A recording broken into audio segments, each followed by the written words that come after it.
This is my experience with the Merc, losing it on corner entry in fast corners. And I got absolutely fed up with it, so I came up with a solution so you never have to worry about this problem again when you are driving the Mercedes GT3 Evo in Assetto Corsa Competitzione. In this video I'm going to explain different levels of setup and how we can actually make this a very good beginner car as well. So normally I would say your best beginner car is the Aston Martin. I think it still is, but it's just an average normal Jenny in your class, which isn't really special, but you're really gonna enjoy her when you're with her.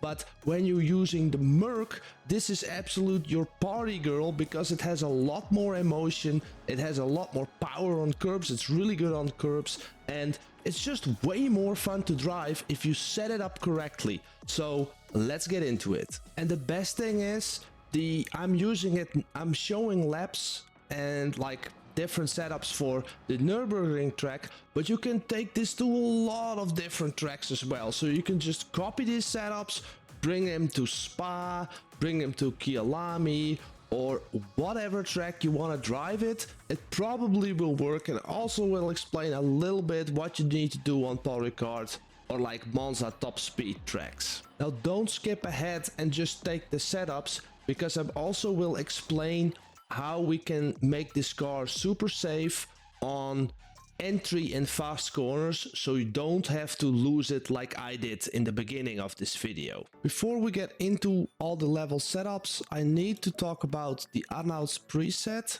For everybody who's been following me on the channel, take off that front splitter. It's just creating drag and it's not creating any downforce for your front end. So use that with this car as well. The splitter we take off.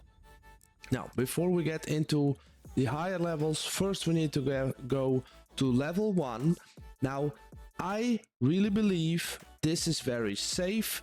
I think everybody can start with this, and you're probably going to suffer some understeer, but as for beginners, and also with this setup, I normally go for these bump settings, but you can also min-max it out on every value to be more of a meta-ish person. Now this is pretty straightforward. It looks a lot like the Arnout's preset, and traction control wise this is a little bit on the high side, and also with the tire menu, not a lot of fantasy. Let's look at the lap. So kind of hard for me to determine what will be a beginner lap, so maybe this will be already on a very quick side for some, but just know that when you're using this level 1 setup, you're gonna actually be able to replicate this time. What I found very struggling in the beginning with Assetto Corsa Competitzione is I lacked the belief that there was lap time in a certain car or setup. So this was always a big question mark. Is it my driving or is it the setup? So this is a very good baseline. This setup, level 1 setup, you can really use on a whole variety of tracks. Only on the Monza you need to take the wing off, but I really believe if you get the rear ride height of this car all the way to the minimum and you take off the wing, let's say you have only 25% wing, then this could also work really well on Monza. Now in this lap I need to use a whole bunch of steering input. It's pretty much understeering like every time, but when we're on throttle it's like kind of understeering, but it does trail brake quite good. So with the brakes you can actually point that front end into the corner, and with this setup you just need to be a little bit more patient when going on throttle. This Merc has a lot of the same, like it's a front engine car, so it has the tendency to understeer, but this car is absolutely insane. If we get up to the higher levels. So over here as well, I really need to be patient with the throttle to go like floor it, and that's like the first level. When we look at the level 2 setup, there are quite some changes, and they are like small ones. So on the aero tab, we actually got like 2 millimeters extra of ride height. Now, I made this video for the Austin as well, and then we go just 5 millimeters and again 5 millimeters.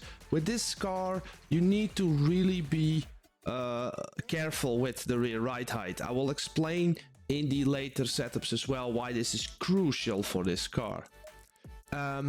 We increased some of these bump stop ranges. We lowered the brake bias a little bit. Bump stop range on the back, I'm not sure. We also, when you suffer from like the oversteer or understeer stuff, you can also increase the anti-roll bar on the back of this car. And we took off some traction control, ABS, tire window we kept the same. Let's look at that second lap and see how much we can improve upon.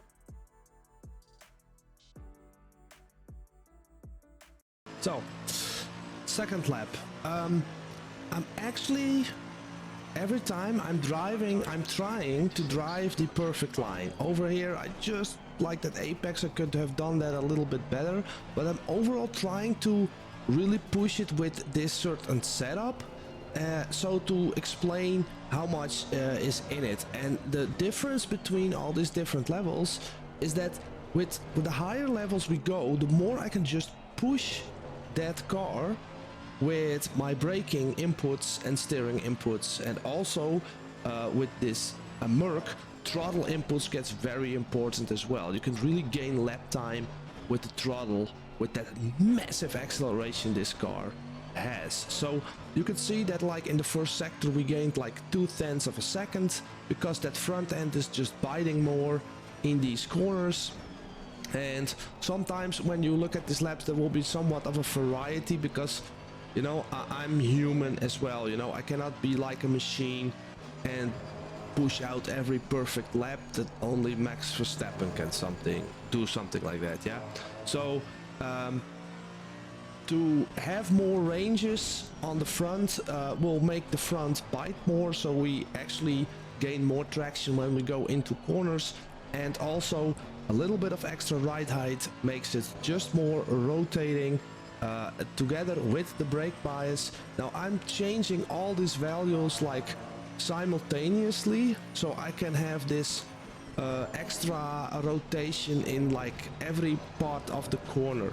But you can also feel free to just increase only like, or decrease only the brake bias, so under braking you will have more turn in. Yeah, but this is just an example how I like to show it.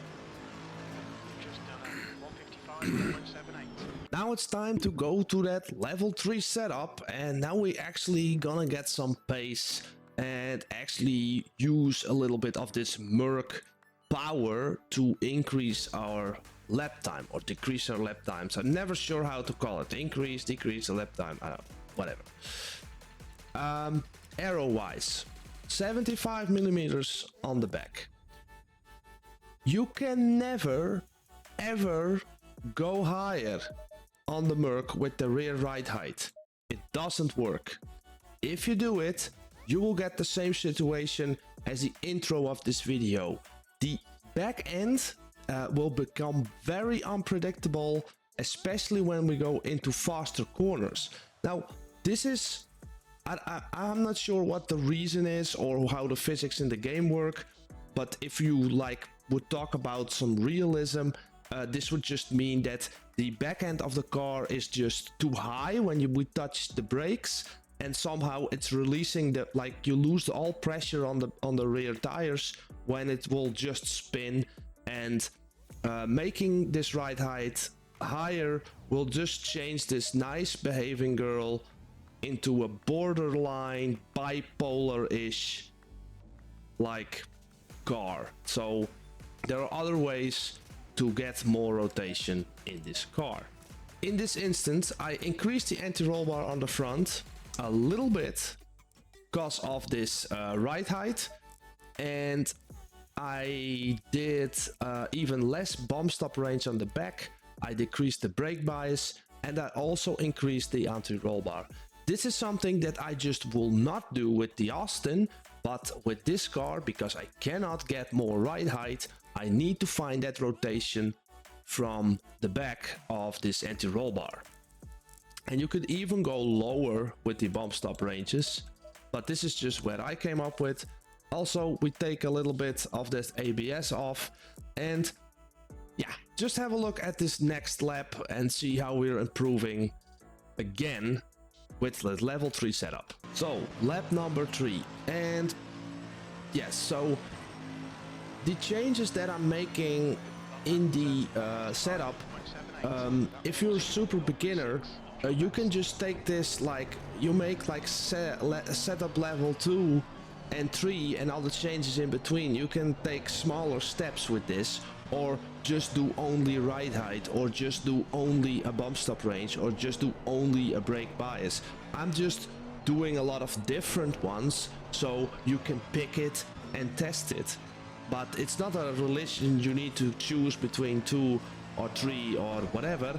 But yeah, so you can like always have a variety of these in between of these setups. Now because we changed the ride height, we have more anti-roll bar, we have less ABS, we can go later on the brakes, we can trail brake better, we can use more of the braking to steer the car into the corner, and especially with again a little bit of a lower bump stop ranges, this corner gets faster because that back end, when I'm on throttle, it will just rotate better. So we almost gained like a tenth in that fast S corner. And yeah, so, and over here, this corner, it's, I think for me it's sometimes really hard to really master this corner, but yeah. And now we're moving up to that chicane, and this is an absolute like weapon of this car. The curbs, you know, the curbs are just so easy in this car. You can just fly over them, and it's so much very forgiving. And I hope it will never change, because it's quite hard to set up, but it's very rewarding when you actually do, especially these levels. I think it's going to be really useful for you to drive it. So yeah, and now we got like a 55.2, yeah, so we're improving again. So I totally forgot to mention in the level 3 that I increased the wheel rates as well, yeah. So let's go to level 4. On the level 4, aero wise the same, dampers the same. On level 4 I actually increased even more bump stop range on the front to get like more travel on those front springs, to just again increase our turn in, our grip on the front, travel on the front. Very beneficial.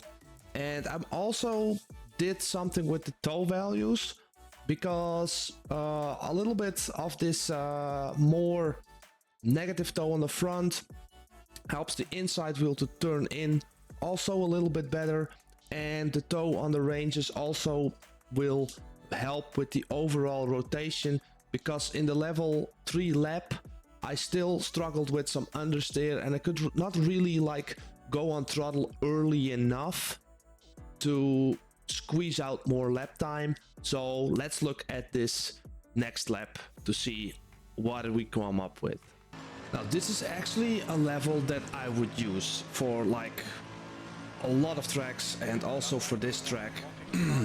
really good setup. And if you're using this setup but you're just struggling on entry, pay close attention. Just increase your front wheel rates with 1 or 2 clicks, so it will be not so powerful on or aggressive on entry, but you still have the benefits of the rest of the balance of the car overall. It does not do a whole lot, so this is something you also maybe can test out for yourself using the setups, but just have a little bit of higher wheel rates on the front.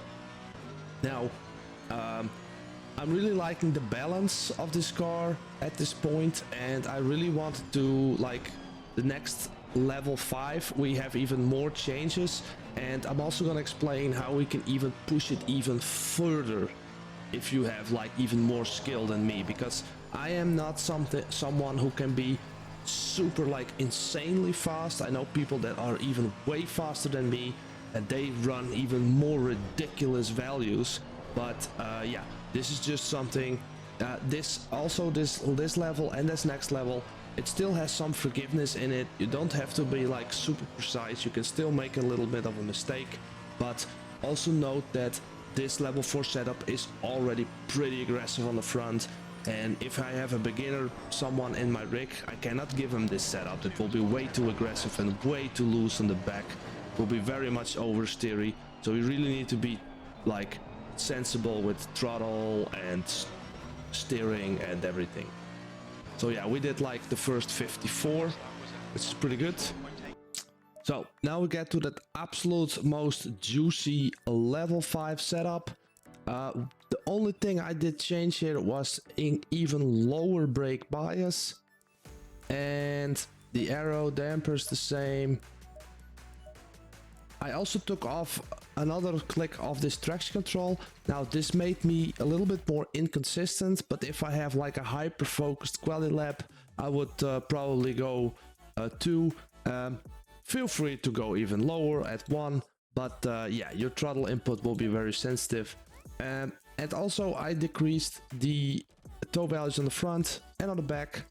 This is just like a little bit experimental mode, I would say. I will not really go even way lower, but I have seen setups that you go like max, and this one as well. You can go even further, but this is just where I draw the line. This is good enough for me for now, for my current level. Let's look at the final lap and see how much lap time we can squeeze out.